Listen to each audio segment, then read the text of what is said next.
quick thank you to our sponsors for making this podcast possible. They keep this show free to listen to. Does connected parenting feel confusing?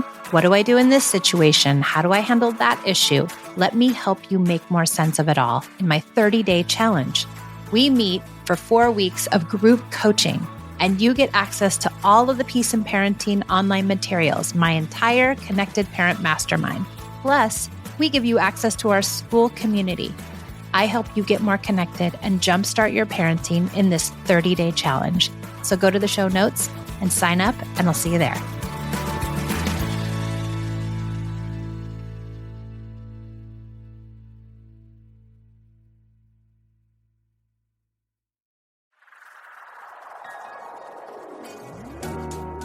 Hi, I'm Michelle, a mother of 2 teens. 13 years ago, I traded in punishments and rewards for connection. Now I prioritize relationship over behaviors, utilize play as a parenting tool, and set limits with empathy instead of consequences. Each week, I share my journey and interview clients, experts, and followers. Thanks for joining me on the Peace in Parenting podcast. I'm so glad you're here.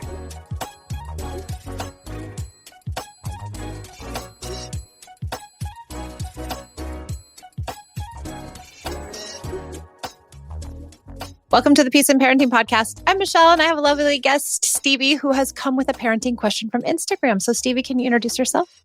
Yes. Well, first of all, thank you so much for having me, Michelle. And yes, my name is Stevie. I am from New York, and my daughter that I have the question about is 9 years old, just about. Okay, great. So tell us, what is this question?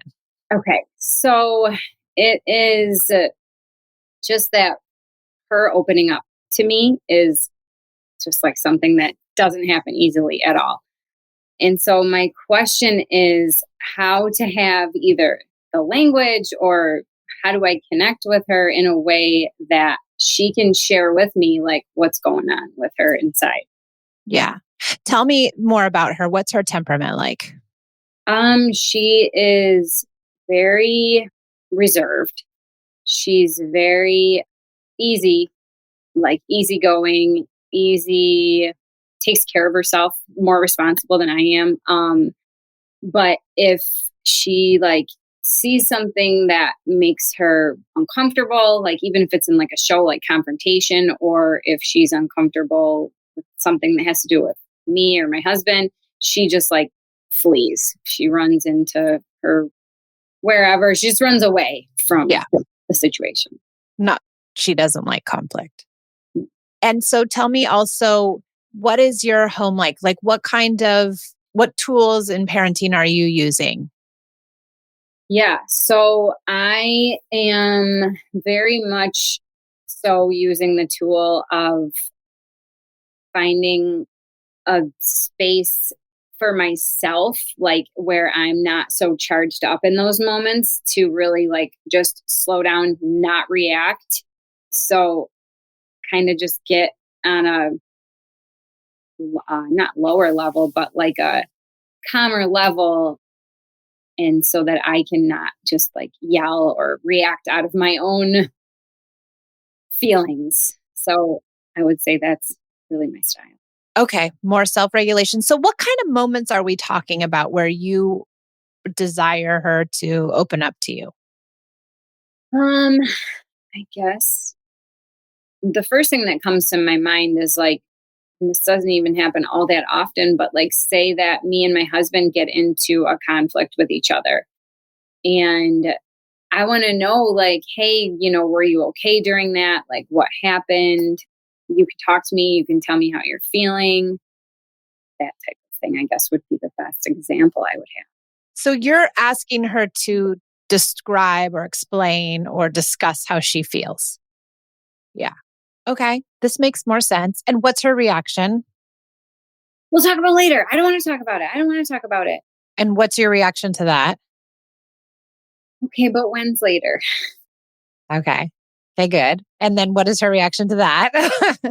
Well, and it just made me think of other instances, with her, the way that her eating, I want her to eat differently. And I'm like, honey, can we talk about this? And, she's like, Mom, next time we'll talk about it.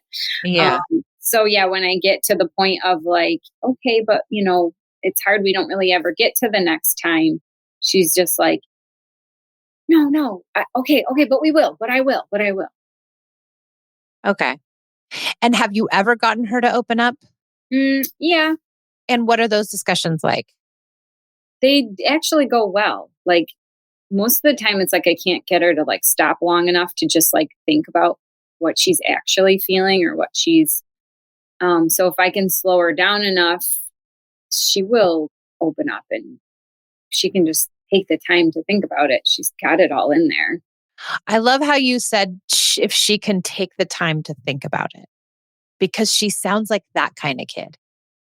She sounds like the kind of kid who, in the moment, isn't going to be able to process her feelings, understand them, synthesize them, and then also respond to you to give you a succinct answer that you're looking for.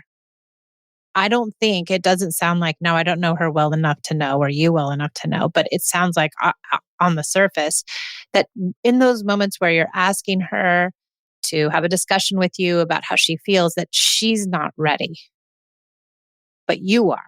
Hmm. And so that makes a really difficult moment for you all, because you're like, have this fear or burning desire or this like urgency to fix the situation or to get it resolved or to have some sort of, plan as to how we're going to fix this, or you have an agenda Hmm. and she's not really on the same page with you in those moments. So I think thinking about that piece, if you were me in this situation, what would you suggest to yourself? If that is true, what's a good solution then? Yeah. So my mind was kind of already going there. And I'm like, I feel like it's the follow through. But when do I follow through? And I'm like, and automatically I'm like, I'm not going to follow. That's why, you know, all those Mm. things that come up. But like, when is a good time? Do I ask her when a good time would be? Do I? Yeah, I think this is a really good question. Is it the follow? Is it about the follow through? Or is it about allowing her to come to you when she's ready? And if you gave her enough space and time and empathy and understanding in those moments, would she come more readily? Mm, So, like, for instance, when you and your husband have a conflict, be like, that was really hard. I'm sorry you had to witness that. That's it. mm, You let her sink into it and you're quiet and you're listening. I think if we replaced a lot of the talking with a lot of listening and empathy, that maybe it would change your dynamic, because I think it's like things get heated or things are hard or there's a slight conflict or there's something that's difficult and you're immediately trying to get her to talk about it. And so now you guys, it sounds like you've gotten to this pattern where she's like, no, no, no, no, no, no, no, no, I'll do it later. I don't want to, I don't want to, I don't want to. And maybe she can feel your urgency. And so if you can let go of that urgency and say, this is not the end of the world. My husband and I got in a conflict. It's okay. She is not going to be, eternally damaged from that. And maybe that's piece of it. You're like blaming yourself, like, oh, we got in a conflict and she saw it. And now it's like, I got to figure this out for her because it's going to damage her. And I think we go to this, place of guilt and shame ourselves and we want to fix it. I don't know if that makes sense for you. well, yeah, and like the helpful part was when you said like just go to her and say, I'm sorry that you had to see that. What was the rest of it that you said? I understand it was hard, I or it was understand. hard. Yeah. Yeah. And then So just quiet. like I need that little like language right there. Empathy. So instead of saying, try, and I think of many of us, like, especially in this world of connective, gentle, conscious parenting, many of us we think our job is to help our children tell us their feelings. I don't know if that's true. Hmm. I think our job is to use and implore the tool of and the idea of empathy and to allow the feelings to be what they may. Hmm. I mean, a child in that moment, when they see their parents having a conflict, I don't think they know how they feel, to be honest. I don't think they know what's wrong. I don't think they can even tell you, yeah, I don't want to see you and daddy fighting. I don't know if they can say that. I don't know if they can feel it. I don't know if they can articulate it. And so is it more important?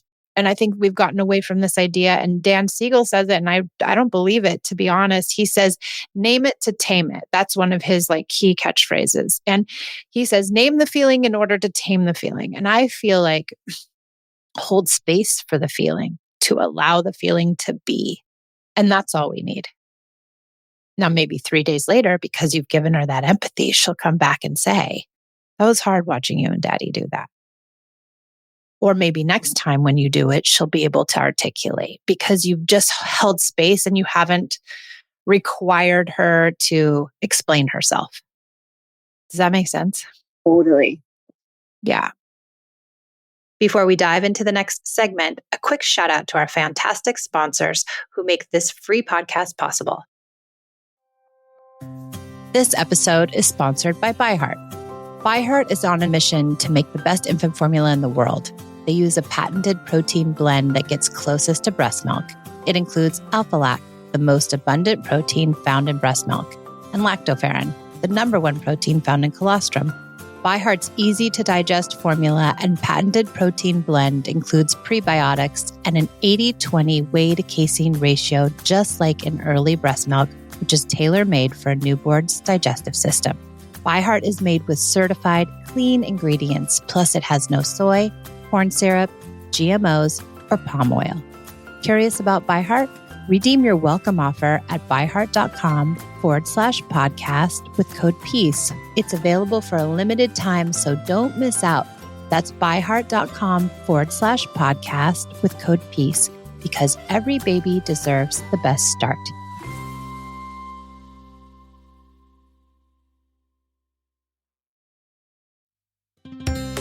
I'm excited to tell you all about FeatherSnap Scout Smart Bird Feeder, a great example of how technology can connect people with nature in really cool ways. I don't know if you know, but I'm from Oregon, and in our house, there are tons of birds. So this Wi-Fi enabled smart feeder combines state-of-the-art camera and app tech with an age-old pursuit, bird watching.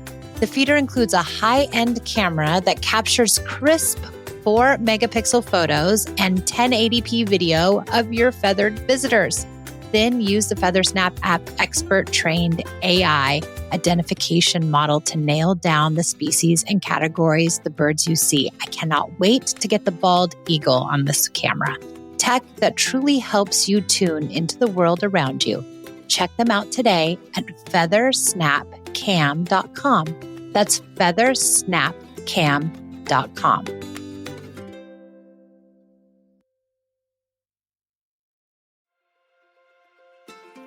Struggling with weight makes parenting even more difficult.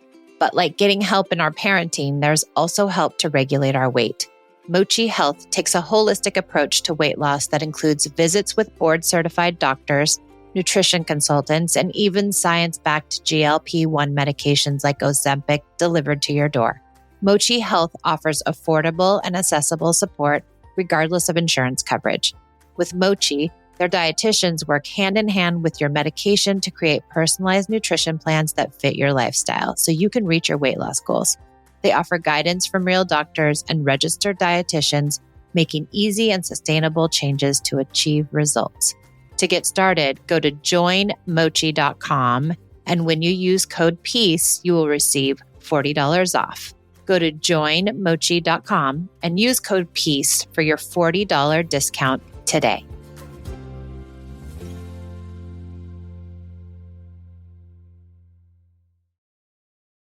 Thanks for supporting our sponsors. Now back to the show.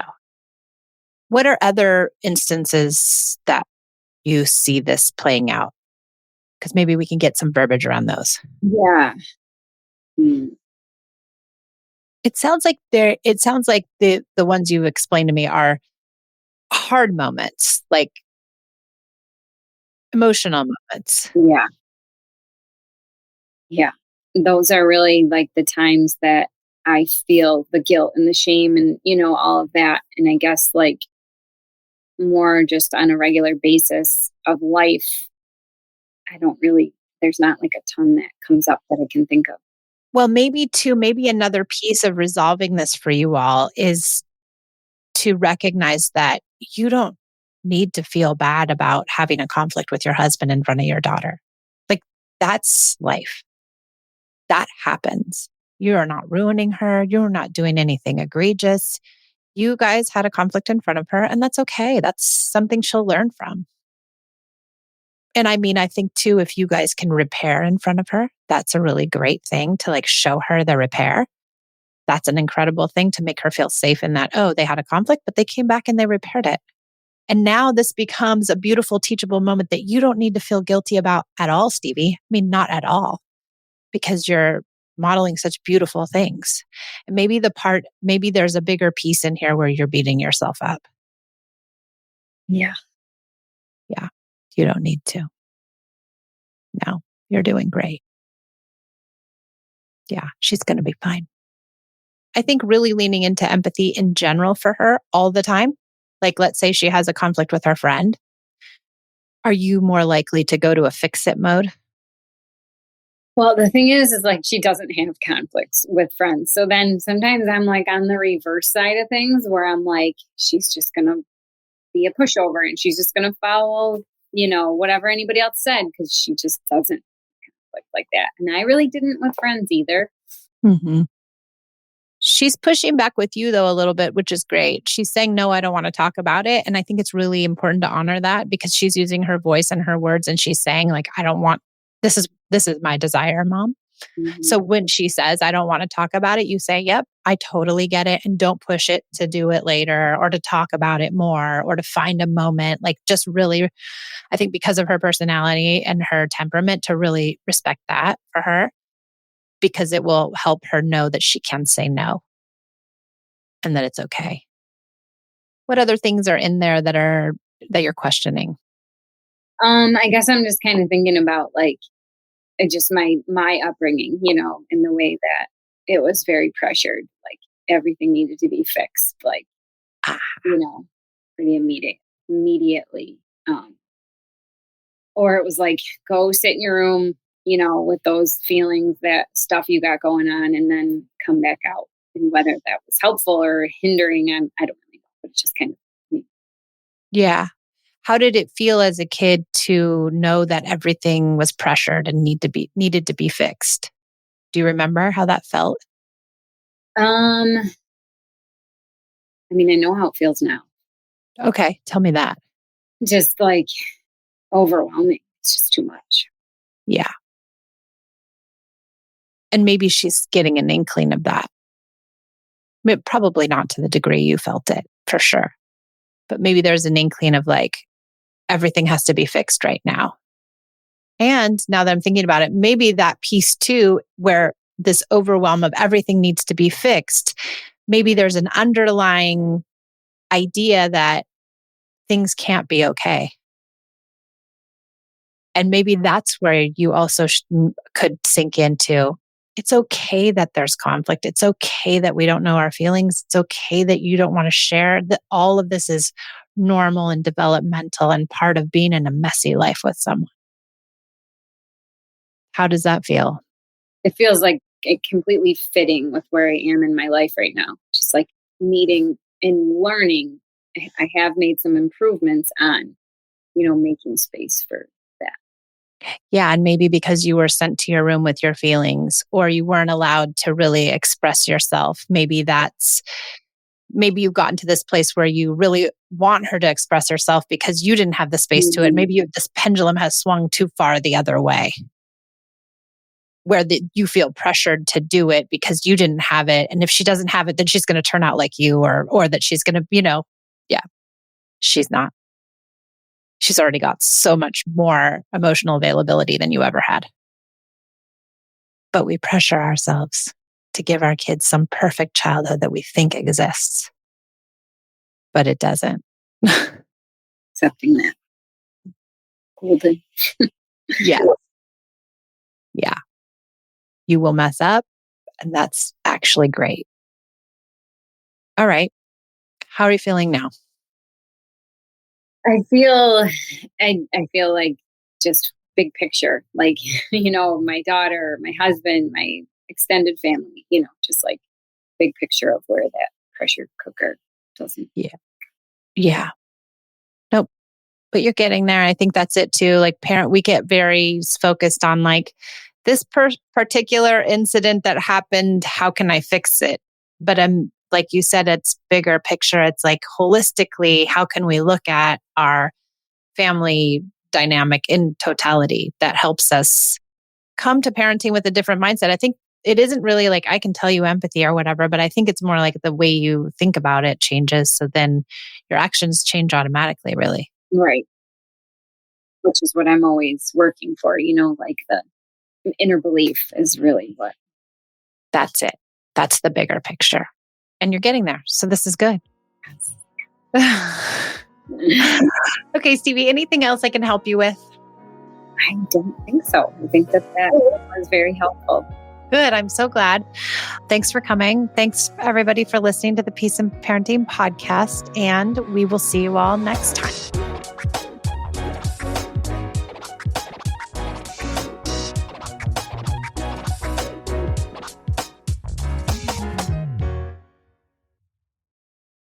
A quick thank you to our sponsors for making this podcast possible. They keep this show free to listen to. Most tax pros leave a message. It's Jane. I'm moving on to a TurboTax expert who beat your price. Adam Devine, tell him how I feel. Hey, tax pro, she's been thinking twice. Best believe TurboTax will beat your price. This is a tax break. Switch to a TurboTax Live expert and we'll beat what you paid your pro last tax season. Make the switch at TurboTax.com/beatyourprice. TurboTax full service only. Sign up by 12/20/2024 and file by 4/1/2025. Full details at TurboTax.com/beatyourprice.